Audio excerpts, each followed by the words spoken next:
Hello ನಮಸ್ಕಾರ ಎಲ್ರಿಗೂ. ಹೇಗಿದ್ದೀರಾ ಎಲ್ಲರೂ? ಐ ಹೋಪ್ ಎಲ್ಲರೂ ಚೆನ್ನಾಗಿದ್ದೀರಾ ಅಂತ ಭಾವಿಸ್ತೀನಿ. ನಾನು ಕೂಡ ತುಂಬ ಚೆನ್ನಾಗಿದ್ದೀನಿ. ಬನ್ನಿ ಫ್ರೆಂಡ್ಸ್, ಇವತ್ತಿನ ವಿಡಿಯೋದಲ್ಲಿ ನಾನೊಂದು ಹೊಸ ಟಾಪಿಕ್ ಜೊತೆ ನಿಮ್ಮ ಮುಂದೆ ಬಂದಿದ್ದೀನಿ. ಆ ಟಾಪಿಕ್ ಏನು ಅಂತ ತಿಳ್ಕೊಳ್ಳೋದಕ್ಕಿಂತ ಮುಂಚೆ ನನ್ನ ಚಾನಲ್ನ ಯಾರು ಸಬ್ಸ್ಕ್ರೈಬ್ ಮಾಡದೆ ನೋಡ್ತಾ ಇದ್ದೀರಾ, ದಯವಿಟ್ಟು ಸಬ್ಸ್ಕ್ರೈಬ್ ಮಾಡ್ಕೊಂಡು ನೋಡಿ, ಶೇರ್ ಮಾಡಿ, ಲೈಕ್ ಮಾಡಿ, ಸಪೋರ್ಟ್ ಮಾಡಿ. ಮತ್ತು ಇನ್ನಷ್ಟು ಹೊಸ ಹೆಲ್ತ್ ವಿಡಿಯೋಗಳಿಗಾಗಿ ನನ್ನ ವಿಡಿಯೋಗಳನ್ನ ಫಾಲೋ ಮಾಡಿ ಅಂತ ಕೇಳ್ಕೊಳ್ತಾ ಇವತ್ತಿನ ವಿಡಿಯೋನ ಸ್ಟಾರ್ಟ್ ಮಾಡೋಣ, ತಡ ಮಾಡಿದೆ. ಬನ್ನಿ ಫ್ರೆಂಡ್ಸ್, ಇವತ್ತಿನ ಟಾಪಿಕ್ ಏನಂದರೆ ಯೋಗಾಭ್ಯಾಸ. ಆ ಯೋಗಾಭ್ಯಾಸದಲ್ಲಿ ಒಂದಾದ ಆಸನವಾದ ವಜ್ರಾಸನದ ಬಗ್ಗೆ ನಾನು ಇವತ್ತು ಹೇಳ್ತಾ ಇದ್ದೀನಿ. ನಾನು ಮೊದಲೇ ಕ್ಲಾರಿಟಿ ಕೊಡ್ತೀನಿ ಫ್ರೆಂಡ್ಸ್, ನಾನೇನು ಇದರಲ್ಲಿ ಎಕ್ಸ್ಪರ್ಟ್ ಅಂತ ಹೇಳ್ತಾ ಇಲ್ಲ. ನಾನು ಯೋಗ ಕಲ್ತಿರೋದ್ರಿಂದ ನನ್ನ ಗುರುಗಳು ಏನು ಇನ್ಫಾರ್ಮೇಷನ್ ನಮಗೆ ಕೊಟ್ಟಿರ್ತಾರೆ, ನಮಗೆ ಏನು ಇನ್ಫಾರ್ಮೇಷನ್ ಗೊತ್ತಿದೆ ಅದನ್ನು ನಿಮ್ಮ ಜೊತೆ ಹಂಚ್ಕೊಳ್ಳೋಕ್ಕೆ ಇಷ್ಟಪಡ್ತೀನಿ.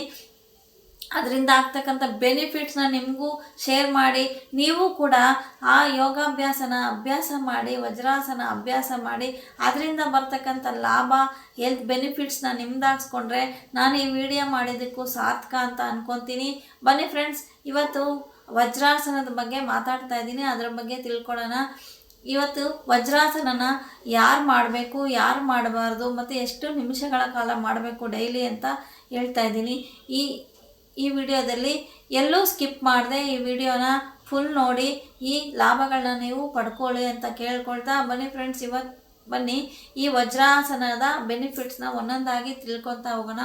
ಫ್ರೆಂಡ್ಸ್, ಯಾರಿಗೆಲ್ಲ ಜೀರ್ಣಶಕ್ತಿ ಕೊರತೆ ಇದೆ, ಡೈಜೆಷನ್ ಪ್ರಾಬ್ಲಮ್ ಇದೆ, ತಿಂದಿದ್ದು ಜೀರ್ಣ ಆಗಲ್ಲ, ಅಜೀರ್ಣ ಸಮಸ್ಯೆ ಇದೆ, ಮತ್ತು ಹೊಟ್ಟೆ ಉಬ್ರ, ಗ್ಯಾಸ್ಟ್ರಿಕ್ಕು, ಮಲಬದ್ಧತೆ, ಇಂಥ ಸಮಸ್ಯೆ ಇರೋರು ಕೂಡ ಈ ಅಭ್ಯಾಸವನ್ನು ನಿರಂತರವಾಗಿ ಪ್ರಾಕ್ಟೀಸ್ ಮಾಡೋದ್ರಿಂದ ಡೈಲಿ ಇದರಿಂದ ಹೊರಗಡೆ ಬರೋಕ್ಕೆ ಸಾಧ್ಯ ಆಗುತ್ತೆ ಅಂತಲೇ ಹೇಳ್ಬೋದು.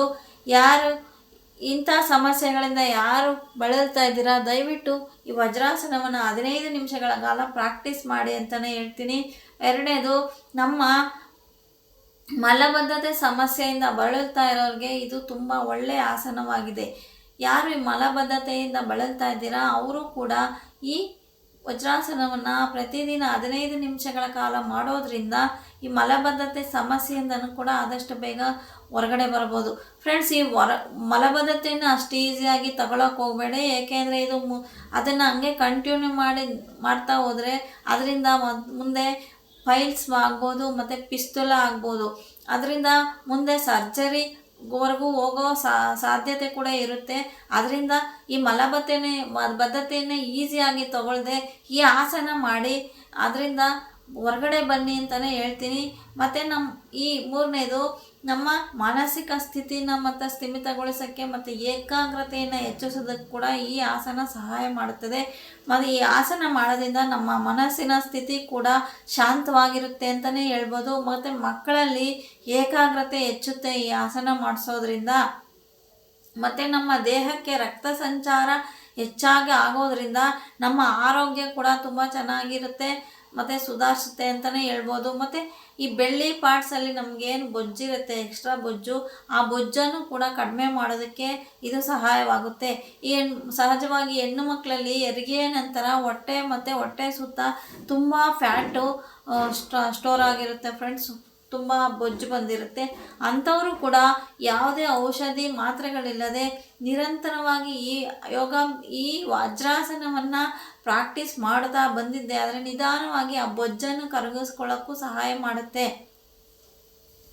ಮತ್ತು ಕಾಲು ಮತ್ತು ತೊಡೆಗಳ ಮಾಂಸಖಂಡಗಳಿಗೆ ಮತ್ತು ನರಗಳಿಗೆ ಸ್ಟ್ರೆಂತ್ ಕೊಡೋಕ್ಕೂ ಕೂಡ ಇದು ಬಲ ಕೊಡೋಕ್ಕೂ ಕೂಡ ಸಹಾಯವಾಗುತ್ತೆ. ಯಾಕೆಂದರೆ ಕಾಲು ಮತ್ತು ತೊಡೆಗಳ ನರಗಳಿಗೆ ರಕ್ತ ಸಂಚಾರ ಜಾಸ್ತಿ ಆಗೋದ್ರಿಂದ ಈ ಆಸನದಿಂದ ಅಲ್ಲಿನ ತೊಡೆಗಳ ಭಾಗಕ್ಕೂ ಮತ್ತು ಕಾಲಿನ ಭಾಗಕ್ಕೂ ಆ ನರಗಳಿಗೂ ಮಾಂಸಖಂಡಗಳಿಗೂ ಸ್ಟ್ರೆಂತ್ ಕೊಡೋಕ್ಕೆ ಕೂಡ ಇದು ಸಹಾಯ ಮಾಡುತ್ತೆ, ಬಲ ತುಂಬುತ್ತೆ ಅಂತಲೇ ಹೇಳ್ಬೋದು.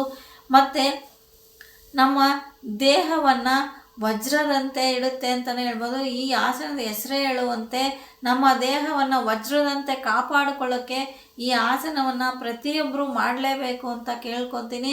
ಮತ್ತು ಈ ಆಸನವನ್ನು ಯಾರು ಮಾಡಬಾರ್ದು ಅಂದರೆ, ಅರಣ್ಯ ಪ್ರಾಬ್ಲಮ್ಮಿಂದ ಯಾರು ಸಫರ್ ಮಾಡ್ತಾ ಇದ್ದೀರಾ ನೋಡಿ, ಅವರು ಈ ಆಸನವನ್ನು ಸ್ಕಿಪ್ ಮಾಡಬೇಕು. ಮತ್ತು ಕರುಳಿನ ಯಾವುದೇ ಸಮಸ್ಯೆಯಿಂದ ಬಳಲ್ತಾ ಇದ್ರು ಅವರು ಕೂಡ ಈ ಆಸನವನ್ನು ಮಾಡೋದು ಅಷ್ಟು ಒಳ್ಳೆಯದಲ್ಲ ಅಂತಲೇ ಹೇಳ್ತೀನಿ.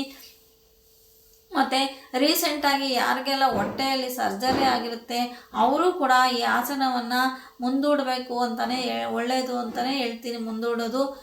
ನೋಡಿದ್ರಲ್ಲ ಫ್ರೆಂಡ್ಸ್, ಈ ಇನ್ಫಾರ್ಮೇಷನ್ ವಿಡಿಯೋ ನಿಮ್ಗೆ ಇಷ್ಟ ಆಗಿದರೆ ದಯವಿಟ್ಟು ಸಬ್ಸ್ಕ್ರೈಬ್ ಮಾಡಿ, ಫಾಲೋ ಮಾಡಿ, ಶೇರ್ ಮಾಡಿ.